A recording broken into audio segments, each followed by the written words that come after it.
And believe me, I have that problem because I deliver this lecture time and time and time again. But I get excited about it because these are new people. I have a new audience who I can reach. And that helps me be a little less stiff and rehearsed feeling, I hope. But I also mean by this practice in general. The ability to stand up in front of people and be impressive and impact those people will do wonders for your business career. It really will. In fact, if you're not good at it, that's going to hold you back. Because I don't care what field you're going to be in, if you rise the ladder, so to speak, there's going to be more and more times when you are standing up representing yourself or your company in a way that's very critical. So practice. Don't forego opportunities. Someone asks you if you want to speak in front of a group, say yes. Seek out opportunities, because the reality is the more and more you do it, the more and more you stand up. I don't care if it's fifth graders. The more and more you stand up in front of a group of people and do this, the more natural you feel, the better you get at it. So seek out opportunities and practice these skills. They're very important. And again, to go back to what I said originally, think about it in terms of how you're interacting with people. Remember that you have a presence in the world, you have a vibe, and you should be cultivating that and working on it. Now, I want to finish up by talking about PowerPoint specifically, because PowerPoint is something that I feel strongly about. And the reason I feel that way is because, in my opinion, most PowerPoint presentations are really bad. Really bad. And I think we should talk about why. So, as I said earlier, anytime you're standing up in front of a group of people, ask yourself this question. What was it? Why am I here? I think you should also ask, why PowerPoint?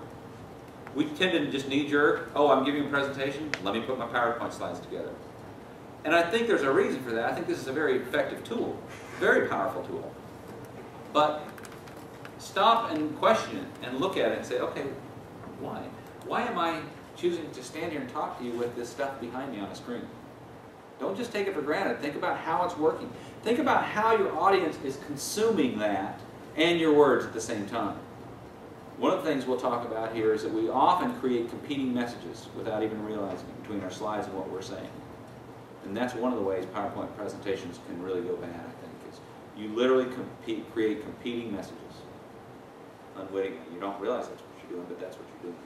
So let's talk about PowerPoint. I want to start by giving you another little YouTube here. This is a PowerPoint comedian talking.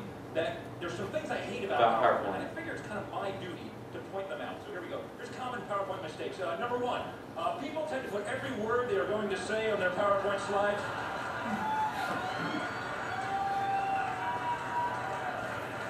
Although this eliminates the need to memorize your talk, ultimately this makes your slides crowded, wordy, and boring.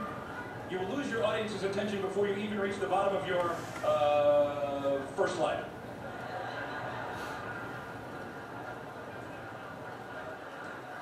Please don't do that anymore, please. Number two, most common. Many people do not run spell check. Big mistake. Nothing makes you look stupider than spelling errors. It's got a red line under it. Recheck the spelling. And finally, I hate this. Avoid excessive bullet pointing. Only bullet key points. Too many bullet points, and your key messages will not stand out. In fact, the term bullet point comes from people firing guns at annoying presenters.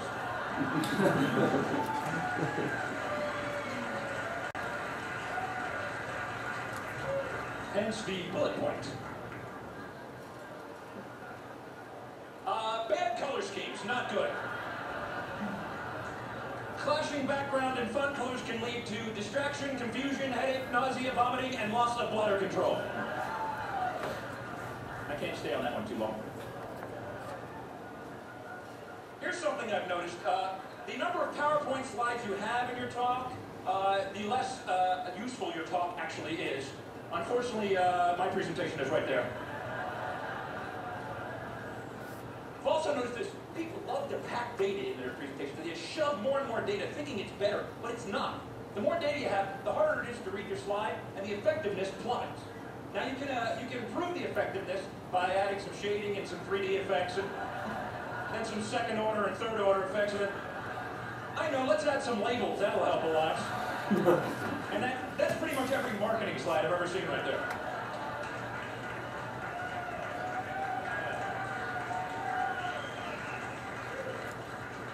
Then something like VP of Marketing standing there going, it's real clear in Q4. What the hell are you talking about? Now, I'm into, in animation, people become animators in PowerPoint. You can have things flying all over the place, and that can be good. If you're a visual learner, that will improve the effectiveness of your performance. But if you're easily distracted, more animations, and people have no idea what you're talking about. They're just, wow, that is cool, wow. And there's regions here, by the way. There's the simple but effective region. There's the active but confusing, the effective but boring, the active but ineffective, the dull but static region, the busy but useless, the ADD only region, the useful but amusing, the stupid but confusing, the dull triangle, the hyper triangle, the sleepy square, the dizzying pentagon, and everything else I just call pointless motion. That slide right there took me an hour and a half to make, right there. PowerPoint can just suck the life out of you. It's amazing. I've also come up with this. It's a kind of a little science I've invented called font analysis. Basically, the font you choose says something about who you are as a person. There's a huge list of fonts, and you choose one, and that says something about you. So be careful the font you choose. For example, if you choose Courier New, it happens to be my favorite, you're probably organized in structure. If you choose Matisse, it means you're artistic. And if you choose Times New Roman, it means you're lazy, apathetic, and unimaginative, and you always use the default.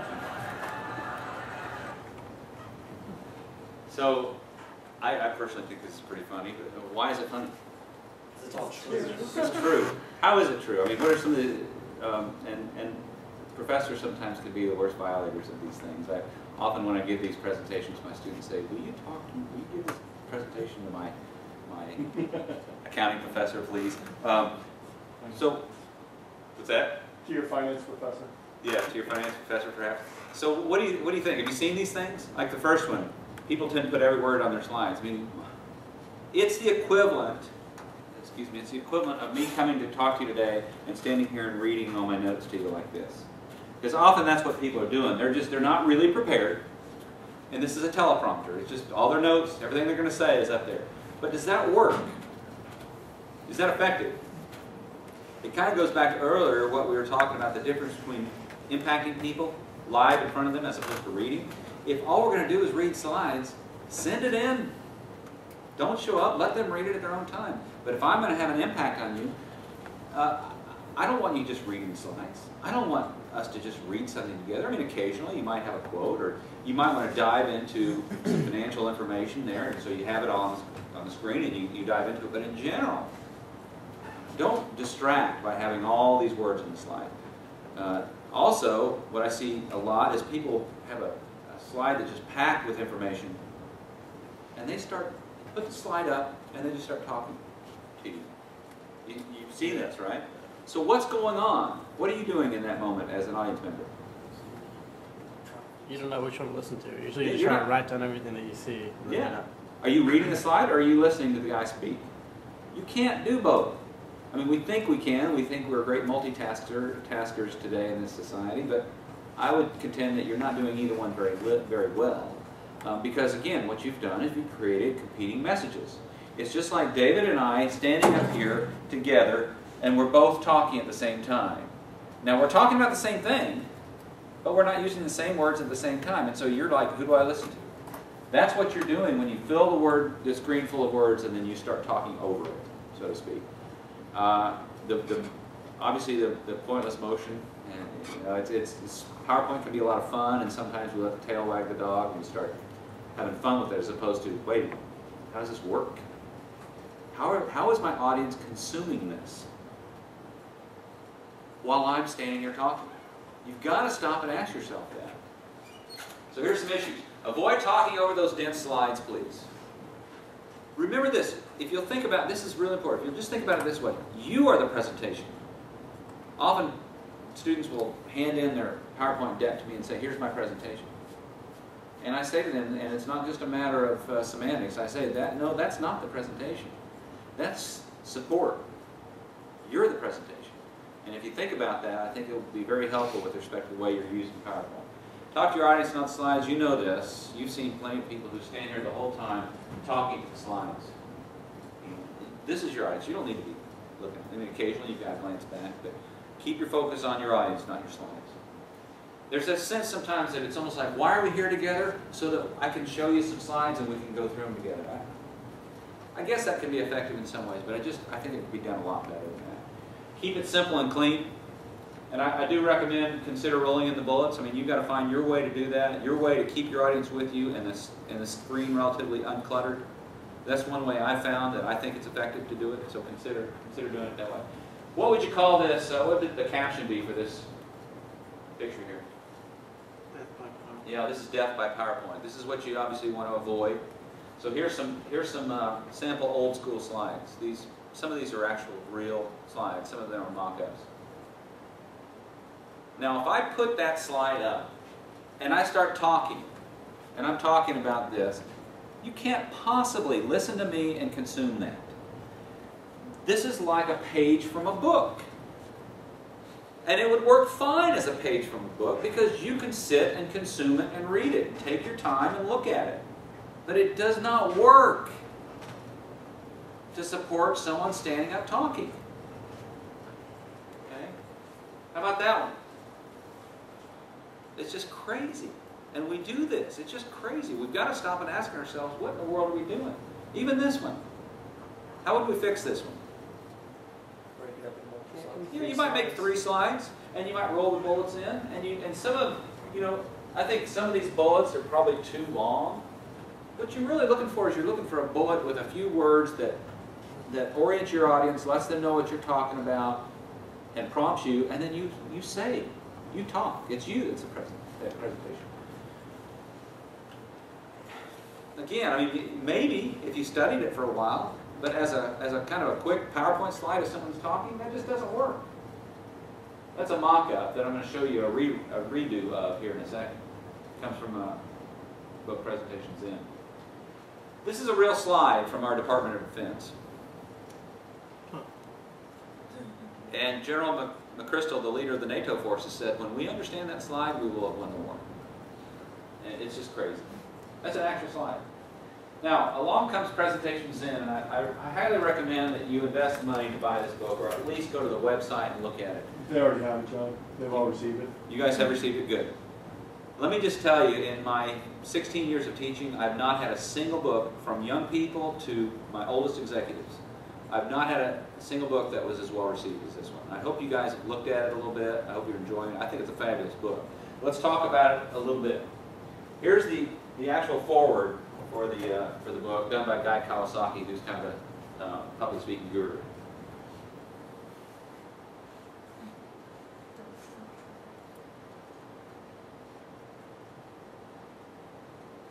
This is one way to think about it, by the way. I think it's oversimplifying, but PC versus Mac, sort of. You think about the funny commercials with I'm a PC and I'm a Mac. Sort of the old way, kind of the Bill Gates way, more of a new, effective, streamlined way, Steve Jobs' way. Okay, maybe I'm exaggerating.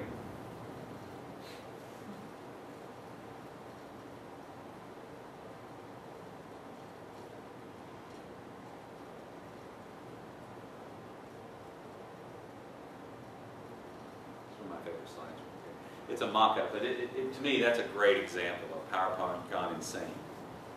And yet, you see it. I guess this is how it makes you feel. So, I do like to push this book. I think it would be very helpful for you to really read it, look at some of the redos of some of those slides, and think about how you can use that in your world. And you don't want to take it hook, line, and sinker. I watched a presentation last night, as a matter of fact. It was like 30 slides, and every slide was a high-quality resolution photograph. Not very effective, because after a while, people are just paying attention to the pictures, and they weren't even listening to the person. So you've got to be careful. A little bit of Presentations In can be dangerous. You've got to really understand what he's saying. Read the book. One of his key phrases is amplification through simplification, and less is more. So sure, image is great, but be careful. And, don't go crazy with that either. And a lot of it too depends on the audience. What's this?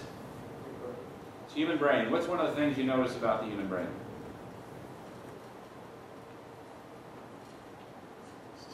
There's 2 sides. And I'm not a brain scientist. I suspect none of you guys are, so this is going to be a little bit of a pop version of brain